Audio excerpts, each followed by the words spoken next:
Dear students, आज की class में हम एक्सप्रेस जेएस स्टार्ट कर रहे हैं। तो यार अभी तक हम लोगों ने बहुत सी चीजें पढ़ ली हैं, है ना। मतलब बेसिक लेवल पे बहुत सी चीजें हमने पढ़ी है। अब हमें क्या है, इमीडिएट इंटरमीडिएट लेवल पर हम चीजों को पढ़ते हैं। ठीक है, देखो यार सिंपल सी बात करते हैं एक्सप्रेस जेएस की, है ना। तो जैसे पीएचपी हमारे पास एक लैंग्वेज होती है, बैकएंड की सर्वर साइड स्क्रिप्टिंग लैंग्वेज होती है डियर, उसके अंदर एक फ्रेमवर्क पाया जाता है, उसका नाम लारेबल है। जैसे जावा के अंदर, जावा क्या है, वो भी एक सर्वर साइड स्क्रिप्टिंग लैंग्वेज है डियर, है ना। जावा भी एक तरह की बैकएंड प्रोग्रामिंग लैंग्वेज है ना। उसके अंदर एक फ्रेमवर्क होता है Hibernate as well as Spring, है ना। Same for that JavaScript के अंदर एक फ्रेमवर्क होता है आपका एंगुलर, है ना। वैसे ही नोड जेएस के अंदर एक फ्रेमवर्क होता है, उसका नाम होता है एक्सप्रेस जेएस। तो एक्सप्रेस जेएस क्या है डियर, आपके नोड जेएस का एक फ्रेमवर्क होता है। अब जैसे देखो, हम बात क्या करते हैं, जैसे नोड जेएस के एप्लीकेशन में 90% एक्सप्रेस जेएस यूज होता है। अगर कोई बोलता है कि नोड जेएस का डेवलपर हूं मैं, तो समझ जाना वो एक्सप्रेस जेएस का भी डेवलपर है। क्योंकि आपके नोड जेएस में डेवलपर जो होते हैं, आपके 90% एक्सप्रेस जेएस यूज करते हैं, है ना। क्योंकि जहां पर एपीआईज बनानी होती है और वेब पेजेस बनानी होती है, वहां पर हम खुद के ऊपर लोड कम करना चाहते हैं, है ना। इसलिए हम क्या करते हैं, एक्सप्रेस जेएस को सीखते हैं। देखो यार, कहानी क्या होती है, जैसे यार मैं बात करता हूँ, एक्सप्रेस जेएस में आप इजिली एपीआईज बना सकते हो, है ना। मींस जो एपीआईज आप नोड जेएस में 15-20 लाइन में लिखते हो, वही एक्सप्रेस जेएस में क्या करते हो, 3-4 लाइन में लिख के वो एपीआईज बना सकते हो। नोड जेएस से भी एपीआईज बना सकते हो, और क्या होता है, आप एक्सप्रेस जेएस से भी एपीआईज बना सकते हो। जैसे मैं बात करता हूँ एक बेसिक एग्जांपल से, जावास्क्रिप्ट एक प्रोग्रामिंग लैंग्वेज होती है। अब जो काम, किसी काम को करवाने में जावास्क्रिप्ट जो 15 से 20 लाइन का कोड होता था, अगर उसी काम को जावास्क्रिप्ट की लाइब्रेरी या फ्रेमवर्क से काम करवाओगे, तो सिर्फ 4-5 लाइन की कोड लिखनी पड़ेगी। सेम फॉर दैट, जिस हिसाब से नोड जेएस होता है, नोड किसी टास्क को परफॉर्म करने में नोड जेएस में आप 15-20 लाइन का कोड लिख रहे हो, आप उसी काम को एक्सप्रेस जेएस की मदद से 3 और 4 लाइन का कोड लिख के आसानी से कर सकते हो। तो यहाँ पे क्या होती है, हमें राउट्स इजिली मिल जाते हैं, है ना। और हमें ये मिडलवेयर भी देता है। और रिक्वेस्ट हैंडलिंग हैंडलिंग के लिए, जैसे रिक्वेस्ट हैंडलिंग के लिए जैसे गेट पोस्ट पुट मेथड होते हैं, वो सारे के सारे यहाँ पर हमें अपने आप मिल जाते हैं। हमें वहां पे नोड में क्या होता था, बनाना होता था डियर, ठीक है। तो यहाँ पे क्या करते हैं, इस हिसाब से हमारी एक्नॉलेज होती है। जैसे वेब पेजेस, जैसे एचटीएमएल के जो पेजेस होते हैं वो इजिली बन जाते हैं, और यहाँ पर सीएसएस भी इंटीग्रेट कर पाओगे। और जो भी बहुत सी चीजें आप आसानी से कर लोगे, वो बहुत ही मैं बात करूँ कम कोड के आप यूज करके, कम कोड लिख के आप उसको इजिली तरीके से हैंडल कर पाते हो। अब नोड जेएस होता क्या है ना, हमने सीख रखा है। अब एक्सप्रेस की टॉपिक चल रही है, तो सबसे पहले क्या करते हैं, एक्सप्रेस जेएस को इंस्टॉल करते हैं, है ना। आइए हम गूगल पे सर्च करते हैं एक्सप्रेस जेएस किस हिसाब से इंस्टॉल किया जाता है। यहाँ पे एक्सप्रेस जेएस है ना, हमने क्या कर लिया, एक्सप्रेस जेएस इंस्टॉल कर लिया। तो एक्सप्रेस जेएस हमने यहाँ इंस्टॉल कर लिया है, कॉपी कर लेते हैं, और इजिली तरीके से यहाँ पे क्या करते हैं, हम एक्सप्रेस जेएस को इंस्टॉल कर लेते हैं। हमने npm i किया, एक्सप्रेस जेएस हमारा क्या हुआ, इंस्टॉल। npm i एक्सप्रेस किया, हमारी एक्सप्रेस जेएस क्या हो गई, इंस्टॉल हो गई। यहाँ पे कुछ टाइम टेकिंग लेता है। आफ्टर इंस्टॉलेशन क्या करोगे यार, पैकेट डॉट जेसन के अंदर क्या करते हो, आप ढूंढते हो, देख पाते हो किस हिसाब से आपकी एक्सप्रेस इंस्टॉल हुई है। तो डिपेंडेंसीज के अंदर देखो एक्सप्रेस आ गया ना ऑटोमेटिक, जो भी आपने एक्सप्रेस जेस इंस्टॉल किया, है ना। तो आपकी इस हिसाब से एक्सप्रेस जेस क्या होती है, इंस्टॉल हो जाती है। तो डियर यहाँ पे हम एक फाइल बना लेते हैं, express express class dot JS नाम से, एक्सप्रेस क्लास 1.js नाम से एक फाइल बना लिया। अब क्या करेंगे यार, हम अपनी पूरी पूरी कोडिंग लिखते हैं, किस हिसाब से हमें बनाना है। तो एक सिंपल एग्जांपल बनाना पसंद करूंगा कि भाई किस हिसाब से हम एप्लीकेशंस बना पाते हैं एक्सप्रेस में। आप डॉक्यूमेंटेशन भी गो थ्रू कर सकते हो, हमेशा मेक श्योर रखना है कि कोई भी चीज यूज करना है, कोई भी लाइब्रेरी या कोई भी मॉड्यूल, ठीक है, दोनों तो एक ही चीज होती है। कहानी क्या है, डॉक्यूमेंटेशन से आपको चीजें समझनी है। क्योंकि कल आप कोई लाइब्रेरी या मॉड्यूल बनाते हो, तो हमें आप भी किसी को गाइड करोगे, आप भी इस हिसाब से बनाओ, अभी इस हिसाब से यूज करो। तो हर एक इंसान वो डॉक्यूमेंटेशन से ही सीखता है, लेकिन एक क्या होता है, प्रोफेशनल तरीके से आपको उसको यूज करना भी आना चाहिए, है ना। तो यार हम डॉक्यूमेंटेशन से भी सब चीजें देख के कर सकते हैं, it's up to you, but already हमने बहुत बार किया है तो आपको शॉर्टकट में हम समझाने का प्रयास करते हैं। कहानी क्या होती है, हमें रिक्वायर करना होता है। रिक्वायर क्यों यार, ये भी पूछा जाता है क्वेश्चन इंटरव्यू में, क्योंकि ये ES5 का वर्जन है। जावास्क्रिप्ट नोड.js जो होता है एक वर्जन लोअर सपोर्ट करता है ना, और ये नोड.js ही है। क्यों, क्योंकि ये एक्सप्रेस पढ़ रहे हो, नोड.js का फ्रेमवर्क है। तो यार हमें यहाँ पे इंपोर्ट करना होता है एक्सप्रेस को। उसके बाद क्या होता है यार, एक वेरिएबल के अंदर इसको हम स्टोर कर लेते हैं, है ना। हमने स्टोर कर लिया Express equal to this one, ठीक है। अब क्या होगा डियर, हमें ये अपने आप में देखो समझने क्या कहानी होती है, इसका बड़ा इंपॉर्टेंस रोल होगा, मैं आपको सब चीज समझाऊंगा। एक फंक्शन होता है, समझना,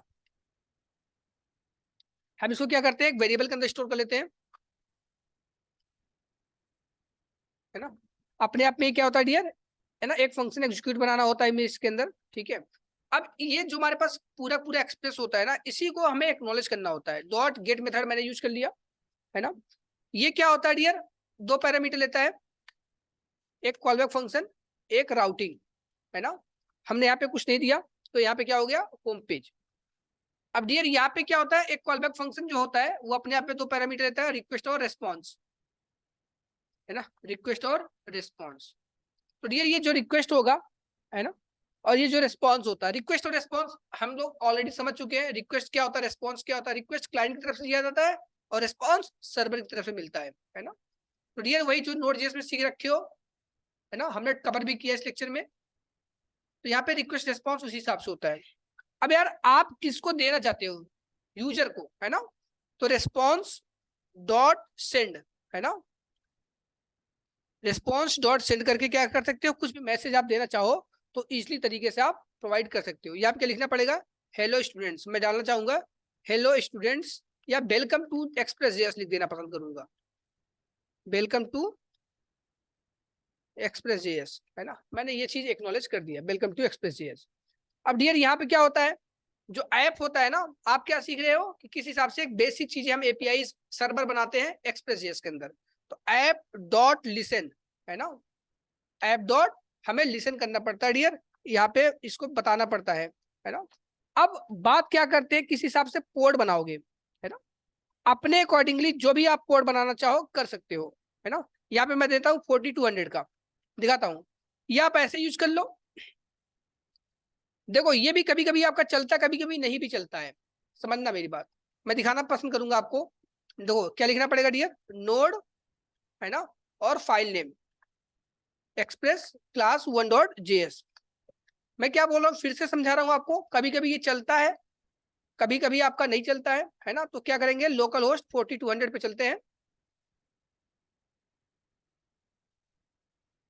सेंड इस, अच्छा स्पेलिंग गलत है, ठीक कर लेते, इसको करेक्ट कर लेते हैं डियर।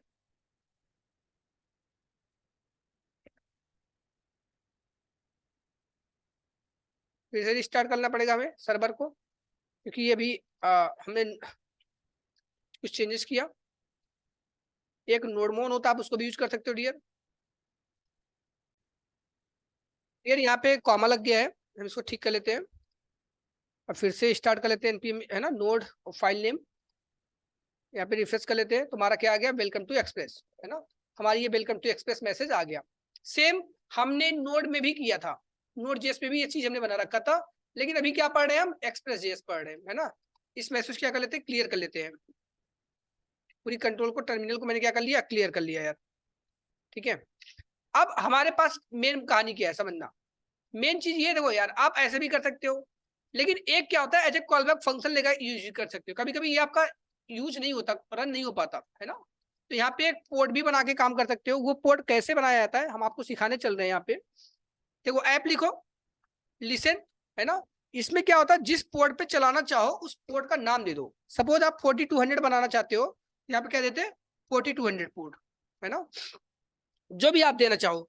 एक दूसरा क्या होता है, पहला पर आर्गुमेंट क्या हो गया, पोर्ट नंबर, दूसरा क्या होता है, कॉलबैक फंक्शन, है ना। ये सिंटैक्स को आपको ध्यान रखना पड़ेगा, है ना, जिस हिसाब से आप सिंटैक्स यूज कर रहे हो वो पूरी पूरी चीजें क्या करनी पड़ेगी, आपको थोड़ा ध्यान रखना पड़ेगा, है ना। हमने क्या यूज कर लिया, कॉलबैक फंक्शन, सेकंड पैरामीटर, है ना, दैट्स गुड। अब यहाँ पे सर्वर जो भी आपका होगा डियर, समझना मेरी बात, अब इसको क्या करेंगे, एक वेरिएबल के अंदर ले लेंगे, है ना, कॉन्स्ट यहाँ पे ले लेते हैं सर्वर, जो भी आपको नेम देना पड़े, तो जो नाम दिए उसका नाम सर्वर डॉट एड्रेस, है ना। देखो आपसे इस एग्जाम्पल के थ्रू आप बहुत सी चीजें सीखोगे कि आप रिएक्ट में जिस हिसाब से काम करते थे, या मैं बात करूं कि आप नोड जेएस में जिस हिसाब से आपको मैसेजेस मिलते हैं किस हिसाब से होते हैं, या कोई लाइब्रेरी या मॉड्यूल आप यूज करते हो आपको किस हिसाब से मैसेज मिलता है, उन सब चीजों को क्या करोगे, एक्नॉलेज करोगे। हमें क्या लेना है, एड्रेस, है ना, ये एड्रेस हो गया। सेम फॉर दैट मैं बात किसकी करता हूँ डियर, आपके सर्वर की, है ना। हमारे पास क्या एड्रेस हो गया। अब एड्रेस में ही क्या होता है, हमारे पास पोर्ट होता है डियर, क्या होता है, पोर्ट। एड्रेस में क्या होता है हमारे पास, पोर्ट। मतलब बता सकते हो कि आपकी पोर्ट इस से ना फाइल पे चल रही है। समझ पा रहे मेरी बात।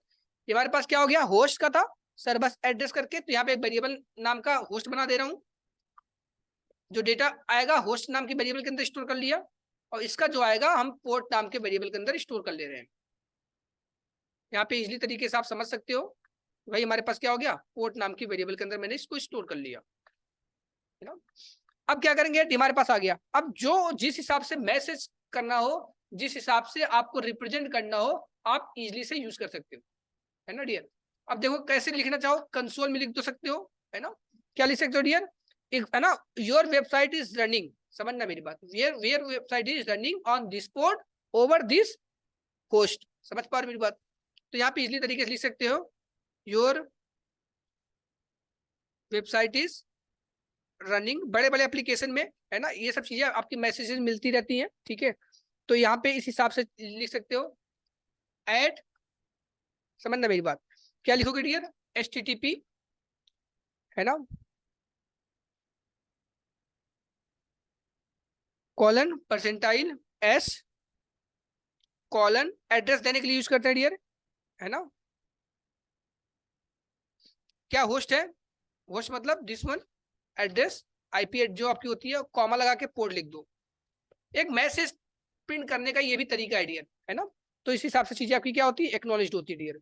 अब देखो जैसे क्या लिखोगे, नोड, है ना, और फाइल नेम, तो क्या आ गया देखो मैसेज आपका। मेथड देखो, मैं थोड़ा जूम इन करना पसंद करूंगा, जो लिख रहा है your website is running at this IP address, है ना, समझ पा रहे हो, 4200। तो डियर ये किस हिसाब से चीजें होती हैं, इसको समझना है आप लोग।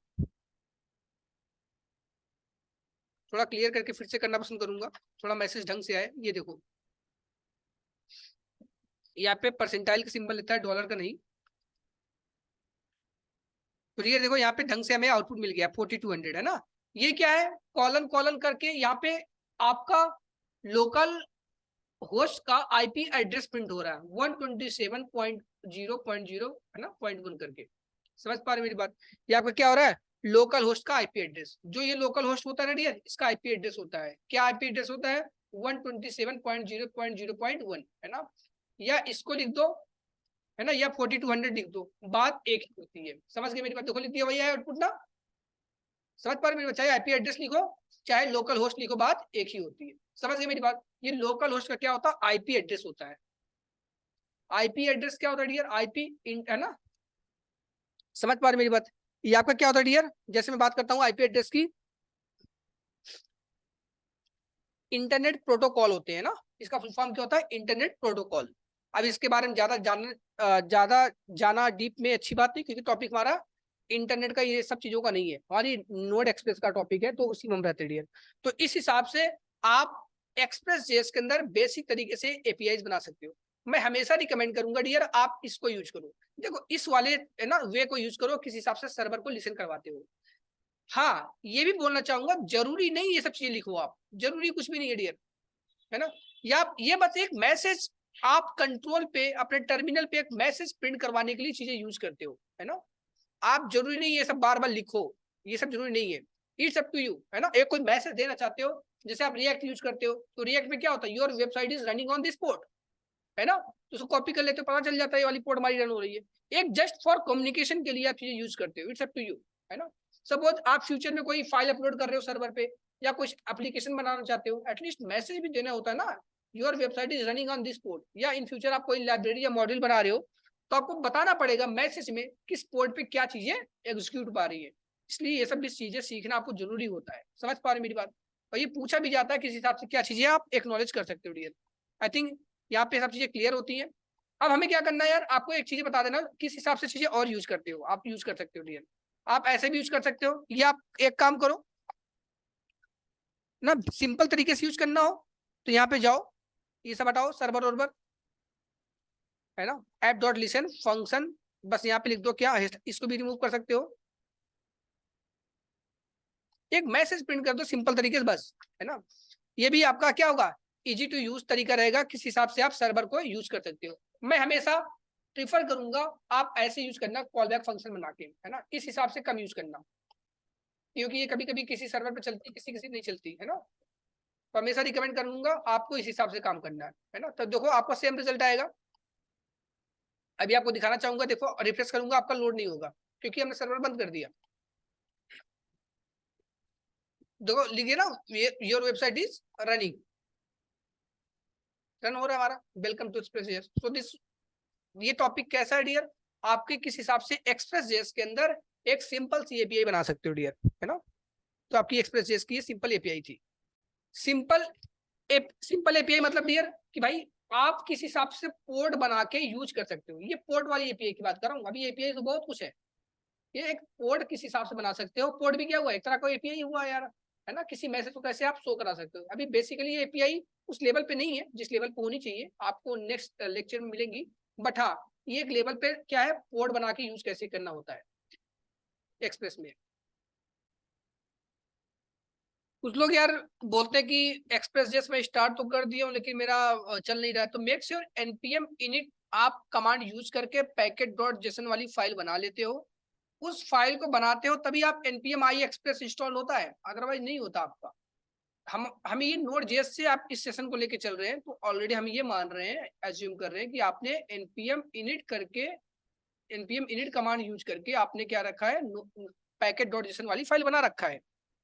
तो मेक श्योर अलग से फोल्डर बना रहे हो तो आप लोगों को क्या करना है यार, npm init नाम की कमांड यूज करनी है, जिससे आपकी packet dot JSON file use हो पाए और आप कोई भी मॉड्यूल या प्लगइन इंस्टॉल कर पाओ। That's it.